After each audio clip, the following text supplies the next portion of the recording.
What's going on, fellow gamers? I'm back, and today I'm kind of doing something new. Today I am doing like a little mini review on Captain America Brave New World.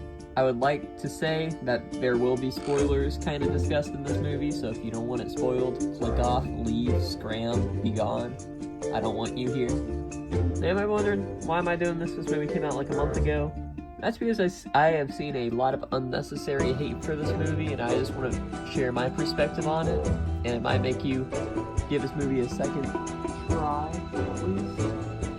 So yeah, let me go ahead and begin. So obviously there's a lot of criticism going on, how it's not a Captain America 4, it's an Incredible Hulk 2, which honestly, kind of a fair complaint. I see why you wouldn't want that, but if you stop seeing it, as stupid as it might sound, it's more like a Thor Ragnarok type thing, where it's like, yes, technically it's like a Thor movie, but Hulk's in it too. Obviously it's that to a far further extreme than Thor Ragnarok. And then yeah, obviously, like Red Hulk, like President Ross goes through more of a character arc than Sam Wilson does, which, yeah, shouldn't be the case. But if you just watch the movie as if it's a Red Hulk movie, it's actually like pretty good. That's what I did. I'd recommend it. But before I go more into that, I'm just gonna go through like a list of positives.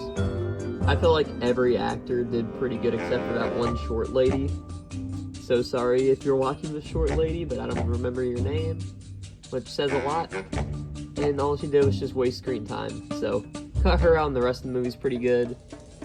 I thought, like, a lot of characters did a good job, obviously. Like, Sam Wilson as Falcon did good. Isaiah Bradley was probably, like, the standout character, the forgotten Captain America. The new Falcon, they have, like, a good dynamic going on. I'm actually quite a fan of him. I am not sure if we're going to see him again, but I hope we do. And then that one, like, military dude that Captain America's, like, chill with. That guy was cool, R.I.P. The leader, not the best, I'm gonna be honest, but it's good that like, plot line finally got finished off after, like, 17 years. So that's a positive. And then, the best character in the whole movie, like, President Ross, Thunderbolt Ross, played by Harrison Ford. And for Harrison Ford, especially a modern Harrison Ford role, he actually, like, kind of looks like he cared a little, which for Harrison Ford, that's a huge achievement. And I think he did a pretty solid job at that. But yeah, that leads me back to my point, like, he definitely has the biggest arc in the whole movie. So if you just look at it from his point of view, because how I saw the movie is like the character of Ross, like, or I'm just calling him Red Hulk for the sake of this because he's in all the trailers. Obviously, they probably shouldn't have leaked that, but let's be honest, anybody who's like a Marvel fan knows who Red Hulk is. So you already know at some point in the movie he's going to turn into Red Hulk. But what I think the movie does well is you don't know when he's going to turn into Red Hulk. And then, like, all throughout the movie, it has you, like, rooting for, like, Thunderbolt Ross to change and, like, become better for, like, his daughter and stuff. So, like, you start to, like, root for him. But then, I'm not going to spoil it, but there's one scene in the movie where it looks like he's about to change, and, like, everything just drops. Because, like, it's when things start to look good for him. Like, he's in contact with his daughter, and out of nowhere, the leader, like, calls him on his phone and is like, hey, turn into the Red Hulk. And then you see him start to change, you see it in his eyes, and you're, like, honestly dreading it.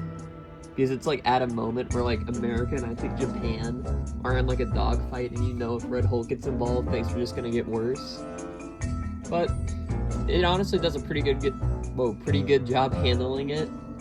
And then, obviously, eventually he does turn into Red Hulk. Crazy fight scene, probably the highlight of the movie. Very well done CGI. My only complaint with the fight scene is how it starts off. Sam Wilson's like, oh, Ross, stop, this isn't you. And he's like, oh, silly me, I'm not gonna talk my way out of this. And then he gets, like, beat up by Red Hulk, and then he eventually talks him out of it. Which was obviously looked to be a reshoot, but it is what it is. And then, props to Thunderbolt Ross. Once he, like, turns back, he, like, eventually, like turns himself in without like any fight. And then the movie ends with him seeing his daughter, like his daughter visits him in prison. But yeah, so the movie itself, I'd say honestly it was probably like a 7 out of 10. Like it was like not one of the greats, but it was pretty good. But the post-credit scene was horrible. It's basically like, oh, the leader's in the same prison or whatever. Then Sam Wilson comes to visit him. He's like, hey man, how's it going? And then the leader's like, oh, don't forget, this is the multiverse saga. There's people in other worlds. Something's coming up, Cap. And then it just fades to black. Captain America will return. What the heck is that post-credit scene? So yeah, that's my thoughts on the movie. So, I'd recommend it, but that's up to you. But that's all for today. Thank you for watching, and I am